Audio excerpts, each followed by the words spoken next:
नमस्कार, मैं ईशान। आज बेलगाम बंदा के इस एपिसोड में मैं बात करने वाला हूँ करप्शन के ऊपर। करप्शन भारत के अंदर बहुत लंबे समय से है। देखा जाए तो करप्शन कई प्रकार के होते हैं। रिलीजियस करप्शन होता है, आइडियोलॉजिकल करप्शन होता है, पॉलिटिकल करप्शन होता है, ब्यूरोक्रेटिकल करप्शन होता है, सोशल करप्शन होता है। तो करप्शन कई प्रकार का है। अगर मैं रिलीजियस करप्शन की बात करूँ तो वेदों की ओर नजर डालते हैं। पहले होते थे वेद, उनसे निकले वेदांत, क्योंकि करप्शन हुआ। वेदांत से निकले उपनिषद, क्योंकि पॉलिटिकल क्लास ने प्रेशर डाला प्रीस्ट क्लास के ऊपर कि इसको चेंज करो और इजी करो, हमारे लिए हमारे अनुकूल करो। तो वहां पे आए उपनिषद। उपनिषदों के ऊपर जब दोबारा काम किया गया तो वहां से आए आपके पुराण। और अल्लाह उपनिषद जैसे एग्जाम्पल, पुराणों के अंदर कई सारी बकवास चीजें जो मिलती हमें, वो इसी वजह से मिलती क्योंकि एक समय पे वहां पे करप्शन हुआ।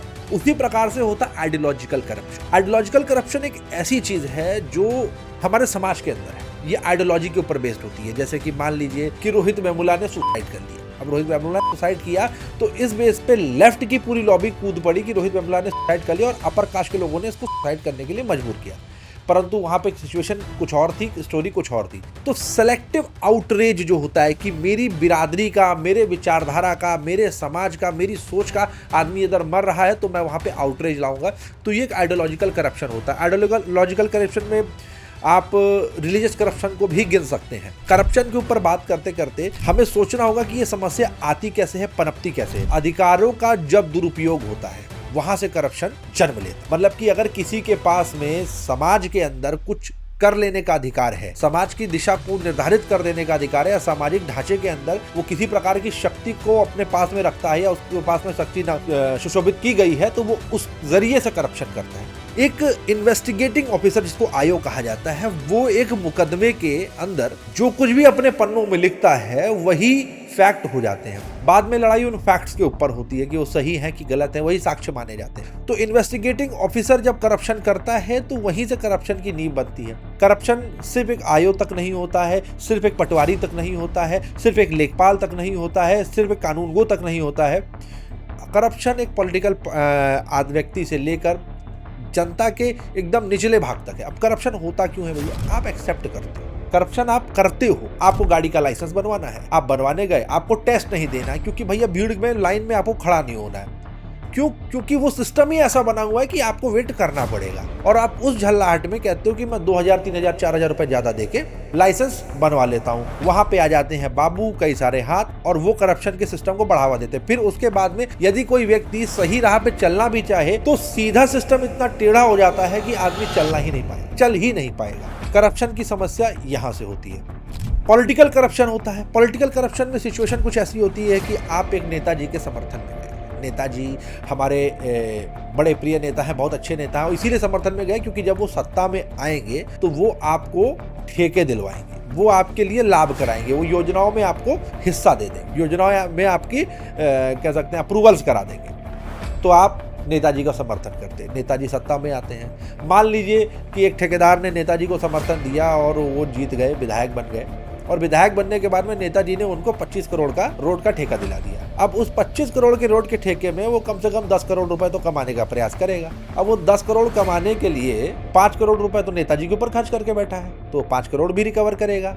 उसी 10 करोड़ को कमाने के साथ में जो अधिकारी होंगे 2-2.5 करोड़ वो भी लेके जाएंगे। तो 25 करोड़ की जो रोड होगी वो बनेगी 7-8 करोड़ रुपए। तो वो रोड कुछ समय में खराब हो जाएगी। फिर आप कहेंगे सिस्टम खराब है, सिस्टम यही है।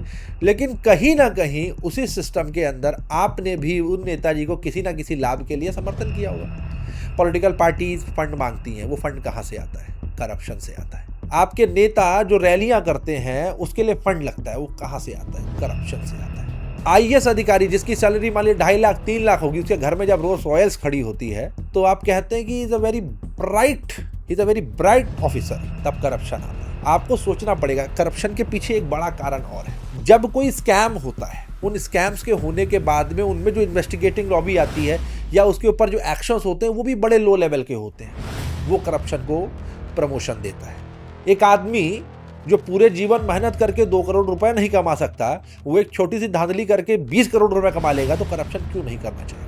वो चाहे एक आईएएस हो, चाहे वो एक हवलदार हो। पुलिस प्रशासन के अंदर करप्शन क्यों होता है? पुलिस प्रशासन की सैलरी बड़ी लो है। उसके बाद में भैया उनके पास में पावर भी आ जाती है। पावर ऐसे कि मान लीजिए कि एफआईआर आपको दर्ज करनी है, आप थाने में गए किसी मुकदमे में एफआईआर दर्ज कराने, तो कहेंगे यार पेपर का खर्चा है, पेन चलानी पड़ेगी, मेहनत करनी पड़ेगी, कुछ देख लीजिए। अब आप अच्छी रिपोर्ट लिखवाने के लिए एक पीयर प्रेशर में आ जाते हैं, क्योंकि वो बना हुआ है माहौल की भाई थाने में पैसा नहीं दोगे तो एफआईआर नहीं लिखेंगे, और लिखेंगे तो कमजोर लिख देंगे, हल्की फुल्की लिख देंगे, धारा हल्की कर देंगे, और होता है, कोई छुपी बात नहीं। तो आप पैसा देते हैं। वही अदर पार्टी अपने आप को इन्वेस्टिगेशन में बाहर निकालने के लिए भी पैसा देती, तो करप्शन का जन्म आपसे होता है। करप्शन एक सोशल एक्सेप्टेंस है कि भैया हर जगह चल रहा है, हर जगह हो रहा है, और करप्शन जो है इसको हम नकार नहीं सकते, इसलिए स्वीकार करके बैठ जाते हैं। भारत में करप्शन लाइसेंसी राज के समय पे आया।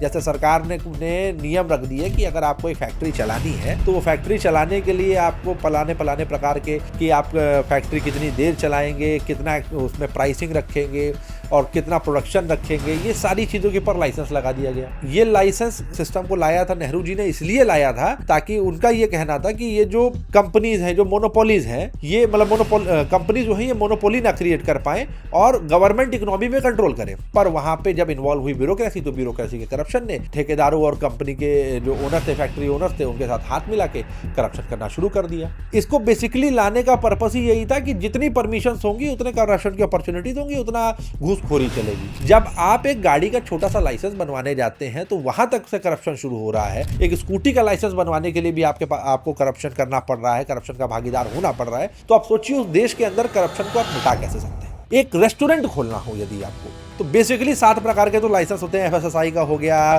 फायर हजार्ड वाला हो गया, फायर डिपार्टमेंट का, वाटर डिपार्टमेंट का तो हो गया। उसके बाद में 7 लाइसेंस के बाद में 13 लाइसेंस और ऐसे लगते हैं। मान लीजिए कि अगर बिल्डिंग है तो बिल्डिंग का स्ट्रक्चर अप्रूवल चाहिए, उसमें लिफ्ट अप्रूवल चाहिए, सीवेज का कनेक्टिंग अप्रूवल चाहिए, बहुत सारी चीज़ें ऐसे लग जाती हैं। अब आदमी वो 20-25 लाइसेंस लेते लेते परेशान हो जाता है। तो वो क्या कहता है, वो एक बाबू को पकड़ता है, कहता है ये लो 20,000 रुपये, हमको सारे बनवा के ले आओ। अब ना तो उसमें इंस्पेक्शन होता है, ना ही कोई अधिकारी आता है, ना ही कोई व्यवस्था बैठती है, बस लाइसेंस मिल जाता है। उसके बाद में यदि कहीं मान लीजिए कि फायर अप्रूवल होने के बाद भी फायर हजार्ड के लिए कोई प्रिपरेशन नहीं है, वहाँ आग लग जाती है, तो कोई उत्तरदायी नहीं है। बस बहुत होगा एक फाइन लगेगा, जिसको कोर्ट में केस लड़के कम करा लेंगे या सेटलमेंट कर लेंगे, उसमें मामला ठंडा हो जाएगा, या वो प्रॉपर्टी इन दी एंड बेच देगा, या कोई और उस प्रॉपर्टी को लेकर उस पर कुछ खोल लेगा। तो करप्शन की जड़ जो है वो सिस्टम की कमजोरी है, और सिस्टम कमजोर इसीलिए है क्योंकि हम एडजस्ट कर लेते हैं। करप्शन होता इस देश के अंदर इसीलिए। ये तो आपका हो गया पॉलिटिकल करप्शन। ब्यूरोक्रेटिक करप्शन कैसे हो गया? जैसे मान लीजिए कि एक योजना निकली है, सरकार ने एक योजना निकाली, कामधेनु योजना निकली थी, जिसमें गाय के लिए लोगों को सब्सिडी और लोन मिल रहा था। लोगों ने गाय के लिए लोन लेना 25-25 लाख, 50-50 लाख तक का लोन लिया। उसके बाद में वो गाय दिखा दी कि मर गई, उनका कान काट के दिखा दिया गाय मर गई, मरी हुई गायों की फोटो डाल दी और गाय मर गई, और उसके में अपना लोन इन्होंने माफ करवा लिया।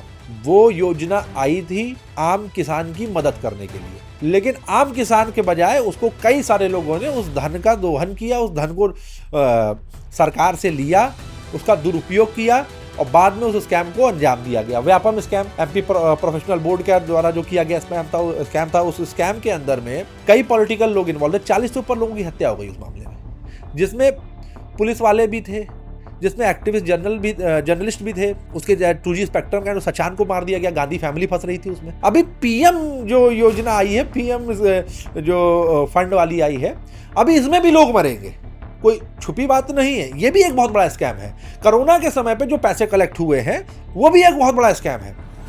दिक्कत क्या है कि ये स्कैम का पैसा पॉलिटिकल पार्टीज यूज करती हैं अपने कह सकते हैं पॉलिटिकल पार्टी के कार्यकर्ताओं को दूर दूर तक भेजने के लिए, अपने पॉलिटिकल पार्टी को एक्सपैंड करने के लिए, बिजनेसमैन और तमाम जो लोग हैं उनको पॉलिटिकल लोगों को वोट्स को खरीदने के लिए।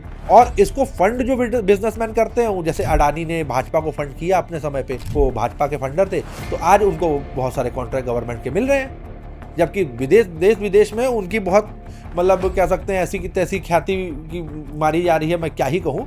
लेकिन करप्शन का वो सपोर्टर है, एक पॉलिटिकल पार्टी का खास है, तो इसलिए उसके साथ ऐसा हो रहा है। अब पीएम जो फंड स्कैम है उसके ऊपर ज़्यादा दिक्कत इसलिए नहीं होगी क्योंकि कुछ समय पहले ताबूत स्कैम में भी एक फैमिली फंसी थी, बच गए। 2G स्पेक्ट्रम स्कैम में एक फैमिली फंसी थी, वो बच गया क्योंकि वो भी पावर में थे, अभी ये भी पावर में है। तो यहाँ पे क्या है कि ये कुछ इस तरह की घटना है कि एक लड़की वो रास्ते में जा रही थी, कुछ लड़कों ने पकड़ के उसका दुपट्टा खींच दिया, तो वो अपने क्षेत्र के नेता के पास गई, कही देखिए आपकी पार्टी के लोग मेरे साथ ऐसे बदतमीजी कर रहे हैं। तो वो कहेंगे अरे बेटा इसमें क्या टेंशन है, पिछली वाली जो सरकार थी उसमें तो तुम्हारा रेप हो जाता, पर अभी वाले में तो सिर्फ दुपट्टा छीना है। क्या तुम चाहती हो कि तुम हमारा विरोध करो और वो सरकार आ जाए? इधर भी गधे हैं, उधर भी गधे हैं, और सबसे बड़े गधे जनता है, क्योंकि वो वोट इन्हीं को दे रही है। करप्शन की शुरुआत सबसे नीचे से होती है और वो शुरुआत होती है एक्सेप्टेंस से। अब इसका विरोध कैसे करें? देखिए, विरोध आप ऐसे नहीं कर सकते, क्योंकि system from down to up corrupt है, from up to down corrupt है। अब इसमें एक दो मान लीजिए अच्छे लोग आ जाते हैं तो उनके साथ क्या होगा? मार दिए जाएंगे, दबा दिए जाएंगे, किसी मुकदमे में फंसा के साइडलाइन कर दिए जाएंगे। तो करप्शन से लड़ने का सबसे बेहतरीन तरीका यह है कि आने वाली जनरेशन के मन में करप्शन ना करने की भावना डाल दीजिए। नेशनलिज्म सिर्फ जय श्री राम और भारत माता की जय करने तक ना रहे। नेशनलिज्म की फीलिंग ये रहे कि ये जमीन मेरी है, ये जगह मेरी है, और इस जगह के प्रति जो मेरी फंडामेंटल ड्यूटीज हैं मैं उनको निभाऊं। इस देश के अंदर, इस धरा के अंदर लोग फंडामेंटल राइट्स को तो भली भांति समझते हैं, पर ड्यूटीज को कभी निभाने नहीं आते। बहुत सारे स्कैम हुए, हजार करोड़ के, 900 करोड़ के। टांसी लैंड स्कैम हो गया, सबसे बड़ा भी जो प्रेजेंट में नजर का एकदम फ्रंट पे चल रहा है, जो माइनिंग स्कैम चल रहा है अरावली का, ये हो गए। इनके ऊपर कोई खास कार्रवाई नहीं हुई। जिन्होंने वहाँ पे अवैध माइनिंग करी उनका कुछ नहीं हुआ। अभी कुछ दिन पहले मैं लखनऊ में G20 रोड के बगल से घूम रहा था, वहाँ पे खुले एकदम रोड पे G20 के किनारे गोमती नदी बहती है, वहाँ से बालू निकाली जा रही थी रात में 2 बजे। मैंने ट्विटर पे उठा के डाल दिया। एक ऑथराइज ट्विटर हैंडल से रिस्पांस नहीं आया। बस 2 दिन तक मैं देख रहा हूँ, 2-3 दिन से, कि वहां पे खुदाई रुक गई है, वो 2-3 दिन बाद चालू हो गई। एनजीटी की गाइडलाइंस लखनऊ के अंदर ये है कि वहां लखनऊ के अंदर कोई भी किसी भी तरीके से बालू नहीं निकाल सकता है नदी से, लेकिन यहाँ पे दिन दहाड़े रात बिरात निकाली जा रही है। उस पर कोई जांच नहीं हो रही, कोई आवाज नहीं उठ रही, कोई बात नहीं हो रही। तो समस्या करप्शन की यहीं से शुरू होती है, क्योंकि अथॉरिटीज, कॉन्ट्रैक्टर्स और जनता सबके सब करप्ट है। यहाँ तक कि अगर कोई मीडिया पर्सन भी वहाँ पे आवाज उठाने जाता है तो कल को कॉन्ट्रैक्टर या अथॉराइज लोग उसे संपर्क करके कुछ पैसा उसको दे देंगे, वो चुप बैठ जाएगा। हम हल्ला करने जाते हैं, या तो हम पे कुछ और मुकदमे फंसा दिया जाएगा, या फिर हमें खरीदने का प्रयास किया जाएगा। तो करप्शन, अगर हम करप्ट होंगे तो हम बिक जाएंगे, नहीं होंगे तो हम दबा दिए जाएंगे। करप्शन की शुरुआत यहीं से होती है कि जब आप चुप रहते हैं, बार बार बोलना पड़ेगा, बार बार चिल्लाना पड़ेगा, समस्या को समस्या की तरह देखना पड़ेगा। चलता है कहकर काम नहीं चलेगा। हर जगह चल रहा है, हर जगह अगर कोई गोबर में मुंह डाल रहा है तो आप भी जाके हर जगह में अपना मुंह गोबर में डाल देंगे। हर जगह अगर कोई पेशाब पीने को तैयार है तो आप भी जाके क्या पेशाब पीने को तैयार है? हर जगह अगर कोई गलत करने को तैयार है तो आप भी उस गलत में सम्मिलित होने को तैयार है। तो करप्ट आप भी हैं।